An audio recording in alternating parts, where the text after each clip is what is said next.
En los años 80, los países centrales impusieron sus duras recetas neoliberales en América Latina. Pero hacia finales de siglo, esas medidas comenzaron a mostrar sus fisuras. Las economías de los países emergentes se desmoronaron y quebraron. Las industrias nacionales generaron desocupación y marginalidad. En ese contexto de crisis volvió a sonar con fuerza el nombre de un economista olvidado hacía tiempo, John Maynard Keynes, para muchos el economista más importante del siglo XX.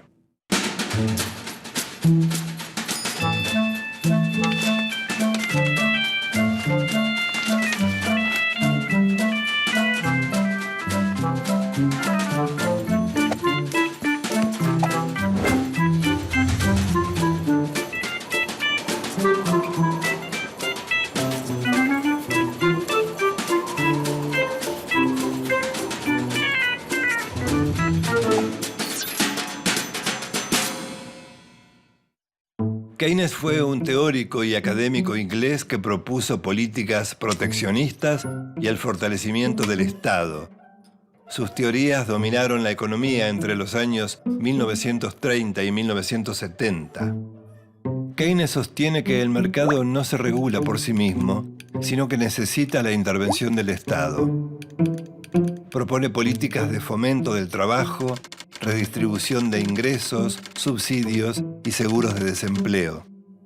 Esa imagen de Estado presente se traduce luego en el concepto Estado de bienestar, también llamado Estado benefactor. Provee y garantiza los derechos de salario, salud y educación a la totalidad de los habitantes de un país. Sus postulados, que tuvieron éxito en las primeras crisis del capitalismo, se mostraron también vigentes y reaparecieron con fuerza tras la crisis del neoliberalismo. John Maynard Keynes nació en la ciudad de Cambridge, Inglaterra, en una familia acomodada de alto nivel cultural.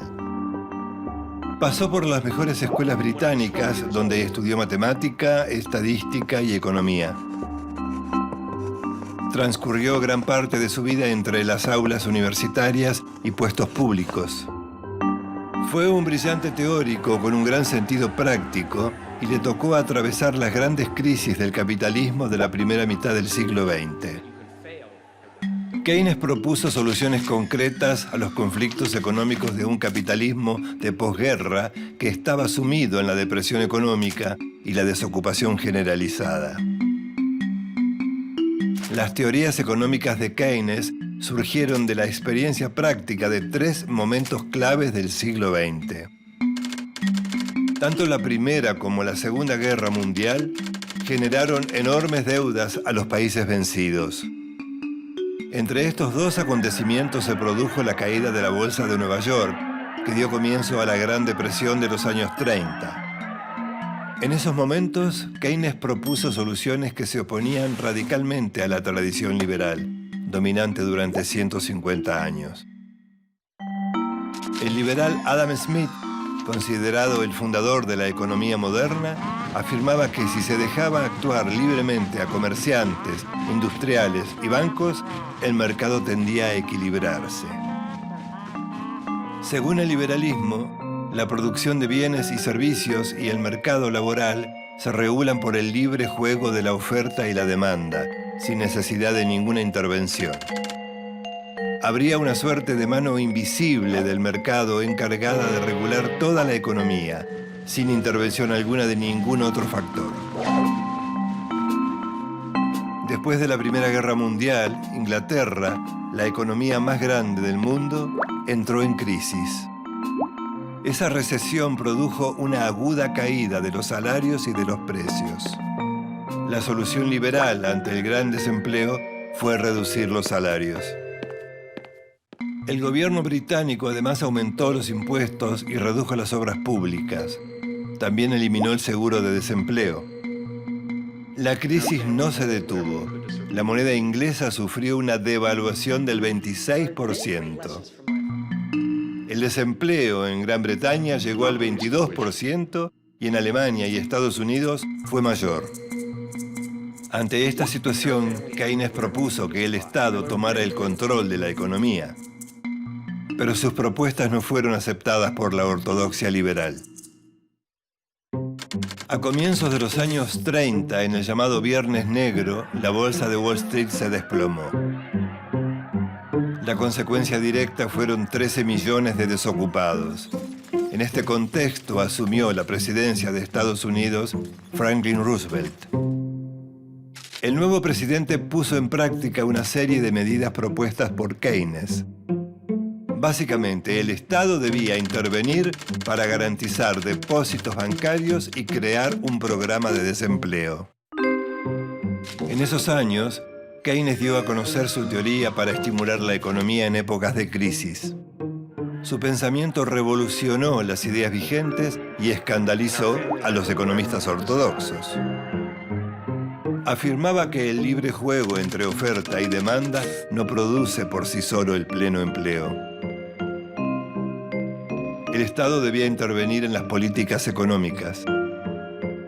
La palanca para mover la economía es el presupuesto del Estado, o sea, lo que se llama política fiscal. Keynes plantea que si hay desempleo, los gobiernos están obligados a fomentar la creación de puestos de trabajo.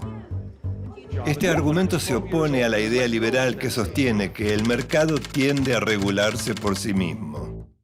Para Keynes, el nivel de empleo está determinado por la producción. Y la producción está estimulada por la capacidad de compra de bienes y servicios. ¿En qué se diferencia de los liberales? Para Keynes no hay una fuerza automática que garantice el juego entre producción, consumo y empleo. Por eso, la creación de empleo implica fomentar el consumo. En Estados Unidos, el programa de Roosevelt duplicó la producción industrial y en pocos años la economía creció un 50%. Le siguieron tiempos muy buenos a la economía, pero a mediados de la década del 70, el aumento del precio del petróleo puso fin al ciclo de crecimiento y de baja inflación.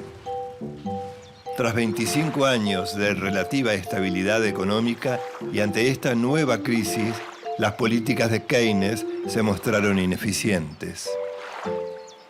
Una nueva teoría comenzó a dominar el mapa de la política económica, el monetarismo. Su máximo gurú, Milton Friedman, retomó los preceptos de Adam Smith. Los monetaristas, o neoliberales, sostienen que un mercado limpio significa que todos los precios se nivelan por la oferta y la demanda. Como la inflación era alta, se propuso reducir la oferta de dinero. Es decir, sacar dinero del mercado. ¿Y cómo se quita dinero del mercado? Pagando sueldos más bajos. En 1979, Margaret Thatcher y el Partido Conservador impulsaron las políticas neoliberales en Inglaterra. Consideraron que la mejor forma de combatir el desempleo era con la llamada flexibilización laboral.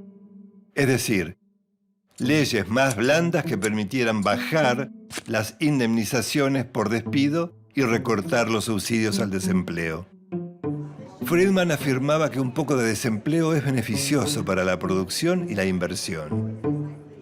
Así, las recetas neoliberales se extendieron por gran parte del mundo occidental, con una premisa fundamental: achicar al máximo el Estado.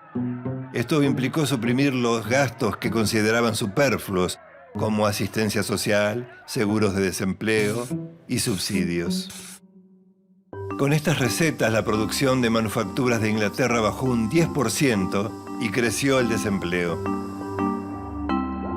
Las crisis neoliberales empezaron en 1987, con el llamado Lunes Negro en Hong Kong, y siguieron con el efecto tequila en México en 1994.